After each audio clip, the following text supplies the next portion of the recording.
Hello everyone, मेरा नाम सन्नी शर्मा और मैं स्वागत करता हूं आप सभी का एस्पायर एकेडमी के daily facts and current affair program पर। आज दिनांक 27 सितंबर 2020 दिन रविवार।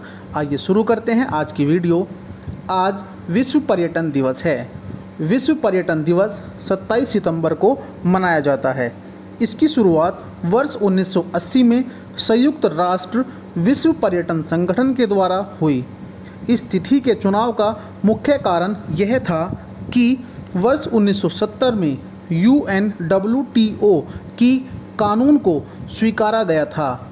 इस मूर्ति को स्वीकारना वैश्विक पर्यटन को बढ़ावा देने के प्रयास हेतु मील के पत्थर के रूप में देखा जाता है एवं इस दिवस को मनाने का उद्देश्य विश्व में इस बात को प्रसारित तथा जागरूकता फैलाने के लिए है कि किस प्रकार पर्यटन वैश्विक रूप से सामाजिक, सांस्कृतिक, राजनीतिक तथा आर्थिक मूल्यों को बढ़ाने में तथा आपसी समझ बढ़ाने में सहायता कर सकता है। आज के दिन की पहली करंट अफेयर है टेली लॉ कार्यक्रम पर सफलता की कहानियों की पहली पुस्तक का संस्करण reaching the unreached voices of the beneficiaries जारी। विधि एवं न्याय मंत्रालय न्याय विभाग ने टेली लॉ कार्यक्रम पर सफलता की कहानियों की पहली पुस्तिका का संस्करण reaching the unreached voices of the beneficiaries शीर्षक के तहत जारी किया है। यह लाभार्थियों की वास्तविक जीवन की कहानियों और टेली लॉ कार्यक्रम के तहत उन्हें विवादों को सुलझाने के लिए दी गई कानूनी सहायता का एक मनोरम पठनीय संग्रह है।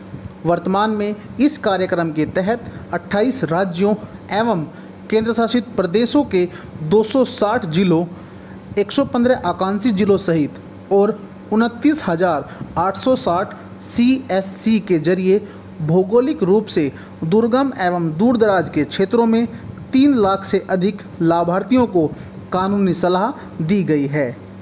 आज के दिन की एक अन्य करंट अफेयर है भारत जापान समुद्री द्विपक्षीय अभ्यास GIMEX उत्तरी अरब सागर में शुरू हुआ।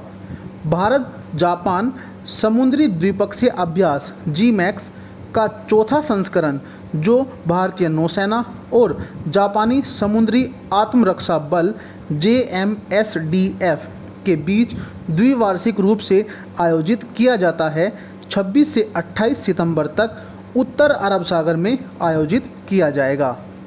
आज के दिन की एक अन्य करंट अफेयर है KVIC ने सुनील शेट्टी को किया सलाहकार नियुक्त।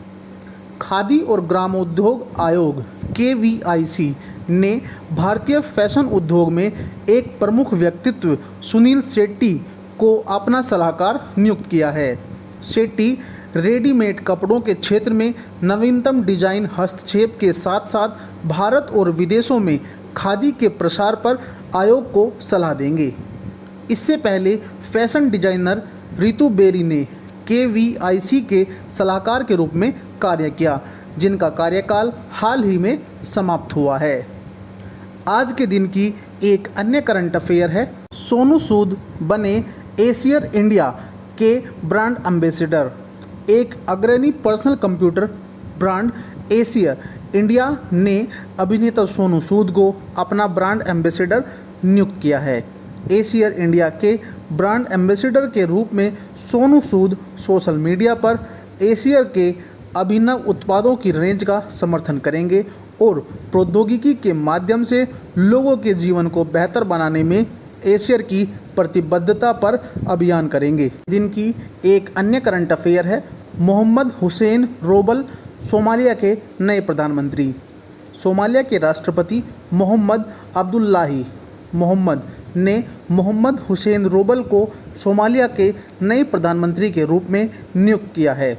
वह पूर्व प्रधानमंत्री हसन अली खेरे का स्थान लेंगे, जिन्हें फरवरी 2021 से पहले पूरी तरह से लोकतांत्रिक चुनावों का मार्ग प्रशस्त करने में विफल होने के कारण जुलाई में संसद द्वारा पद से हटाने के लिए वोट दिया गया था।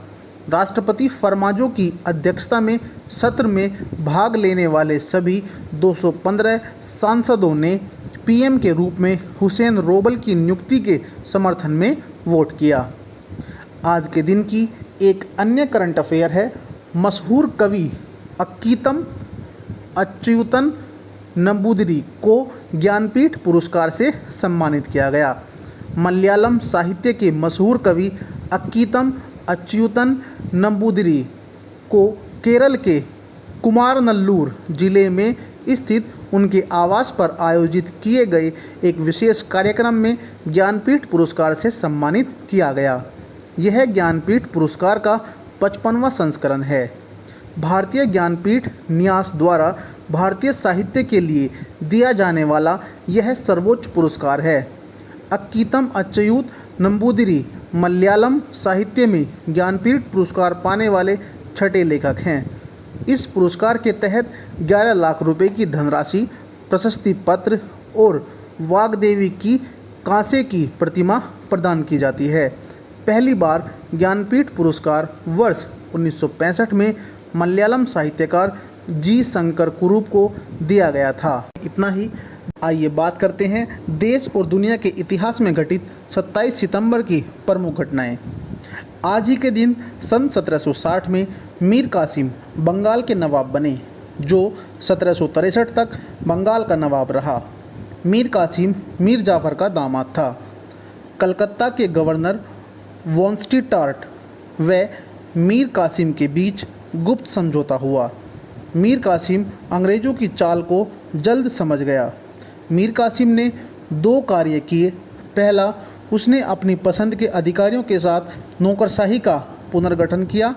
दूसरा, कंपनी से दूरी बनाने के लिए अपनी राजधानी मुर्शिदाबाद से मुंगेर हस्तांतरित कर दिया। आज ही के दिन सन 1833 में महान समाज सुधारक राजा राम मोहन राय का निधन हुआ।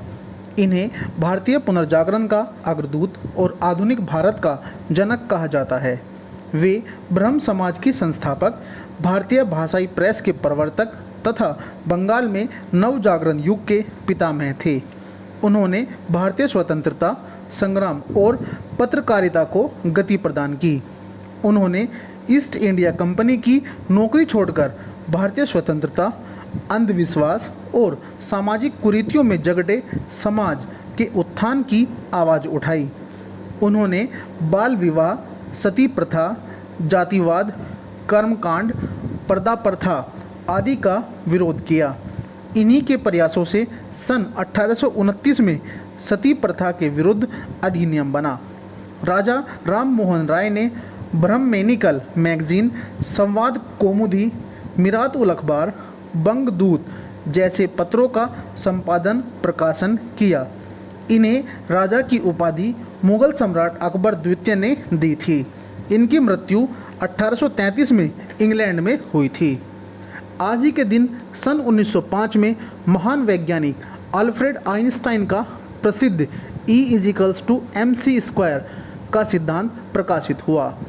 E=mc² इक्वेशन मास और एनर्जी के बीच रिलेशन बताता है। यह हमें बताता है कि अगर किसी भी बॉडी के अंदर मास है, द्रव्यमान है, तो उसके अंदर ऊर्जा भी अवश्य होती है।